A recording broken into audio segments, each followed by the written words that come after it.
High বন্ধুরা, আজকে আপনাদের কাছে আমি গরমের যে টকের ডাল আর ঝিনুকের ঝাল খাওয়া হয়, তো আমি সেটাই বানাচ্ছি। এখানে দেখতে পাচ্ছেন ভাত বসানো হয়ে গেছে, টকের ডাল সেদ্ধ করা হয়ে গেছে, আম আর ডাল একসাথে সেদ্ধ করা হয়েছে। এই দেখুন, আম আর ডাল সেদ্ধ করানো হয়ে গেছে। আর এখানে দেখতে পাচ্ছেন ঝিনুক। তো আপনারা ভাবছেন কুকারে কেন ঝিনুক? তো ঝিনুকগুলোকে আমি ভালো করে পরিষ্কার করে ধুয়ে নিয়েছি, দেখতেই পাচ্ছেন। তো আপনারা তো কড়াতে ভাবিয়ে নেন, তো ভালো হয় না, রবাটের মতন মানে চামড়ার মতন চিপকে থাকে, তো খেয়ে কারো হয় না। তো আপনারা এইভাবে করবেন, কুকারেতে ভালো করে ধুয়ে কুকারেতে দিয়ে দেবেন। তো পরিমাণ মতন জল দিয়ে দেওয়া হবে। এই দেখুন, অল্প করে জল দিয়ে দেওয়া হবে। তো গোটা তিনেক সিটি মারলে এত সুন্দরভাবে সেদ্ধ হবে যে আপনাকে চামড়ার মতো চিবোতে হবে না, নরম, খুব সুন্দর নরম হবে। তো খেতেও খুব ভালো লাগবে। তো এইভাবে কুকারেতে আপনারা ঝিনুক সেদ্ধ করবেন। কড়াতে ভাবালে চামড়ার মতন হয়ে থাকে, তো চিবোতে অসুবিধা হয়, বাচ্চারা খেতেও চায় না অনেক সময়। তো কুকারেতে এরকমভাবে সিটি মারলে তো আপনাকে বেশিক্ষণ চিবোতে হবে না, খুব নরম সফট মতন হবে, খেতেও খুব ভালো লাগবে। তো আপনারা দেখে থাকুন, আমি আপনাদেরকে করে দেখাচ্ছি। দাদা, তো আপনাদেরকে বলেছিলাম কুকারেতে সিটি মেরে দিতে। দেখুন আমি কুকারে সিটি দিয়ে দিয়েছি, খুব সুন্দর হয়েছে। তো আপনাদেরকে আমি তুলে একটা দেখাচ্ছি, খুব গরম, দেখতেই পাচ্ছেন, খুব নরম হয়েছে। তো নরম সফট হয়েছে, খুব সুন্দর। তো বাচ্চারা কেন, বড়রাও খেতে চায় না এই ঝিনুক, কেন এই চামড়ার মতন হয়ে থাকে বলে।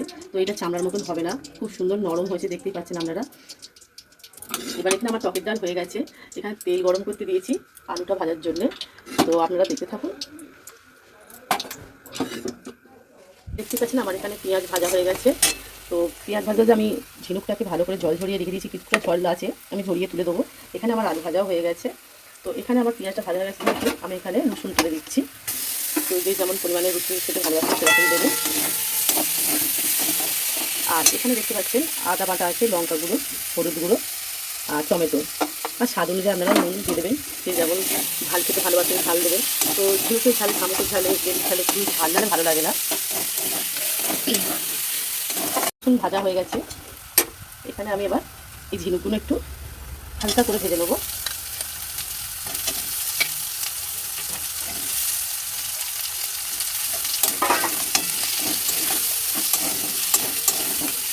তো কেউ কেউ আপনারা পেঁয়াজ আলু একসাথে ভেজে দেন, তাতে রসুন দেন, তারপর ঝিনুক দিয়ে দেন, কিন্তু আমি সেরকমভাবে করি না, আমি এইভাবে করি। তো খেতে খুব ভালো হয়, খুব টেস্ট হয় এরকমভাবে করলে।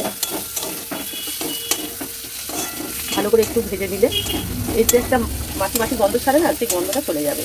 তো অনেক সবাই মাটি মাটি গন্ধ কারণে বা ওই চামড়ার মতন হওয়ার জন্য খেতে চায় না।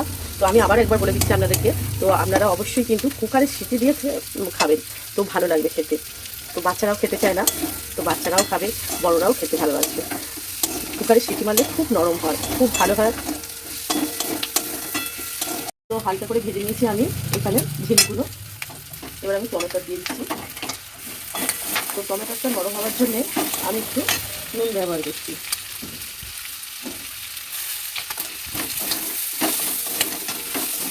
তো এখানে টমেটো আর ঝিনুক সব কিছু ভালোভাবে মিক্স হয়ে গেছে।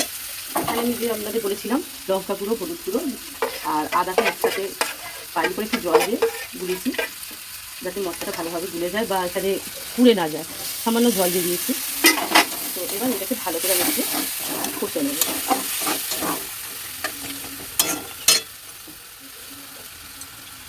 তো নুনটা আপনারা স্বাদ অনুযায়ী একটু চেখে দেবেন, নাহলে আবার নুন বেশি হয়ে গেলে খাওয়া যাবে না, চেখে দিলেই হবে।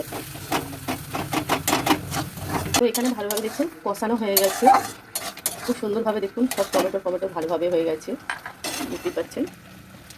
আর আমার কষানো এখানে হয়ে গেছে, এবার এখানে আমি আলুগুলো তুলে দিচ্ছি। আলুগুলো ভালো করে একটু নেড়ে একটু জল দিয়ে দিতে হবে, আলুগুলো সেদ্ধ হয়ে গেলে নামিয়ে নেবেন। তো এইভাবে বানিয়ে খাবেন, খুবই ভালো লাগবে খেতে, ঝিনুকের ঝাল আর টকের ডাল এই গরমে। তো আমি যেভাবে বললাম সেভাবেই এই ঝিনুকের ঝাল করবেন। দেখতে পাচ্ছেন আমার এখানে ঝিনুকের ঝাল হয়ে গেছে। তো কুকারে সিটি মারলে ঝিনুকটা খুব নরম হয়, চামড়ার মতন হয় না, তো মেটে মেটে গন্ধটাও চলে যায়। একটু ভালোভাবে পেঁয়াজের সাথে হেলুনি দিলে একদম খুব সুন্দর খেতে হবে, আপনাদেরকে কি বলবো। তো আপনারা বাড়িতে বানাবেন, খেয়ে দেখবেন ভালো লাগবে। তো বাচ্চারাও খেতে চায় না এই চামড়ার মতন হয়ে থাকে বলে, কুকারে সিটি মেরে খাবেন, খুবই ভালো লাগবে। তো ভালো লাগলে আমাকে কিন্তু কমেন্ট করে জানাবেন। টাটা।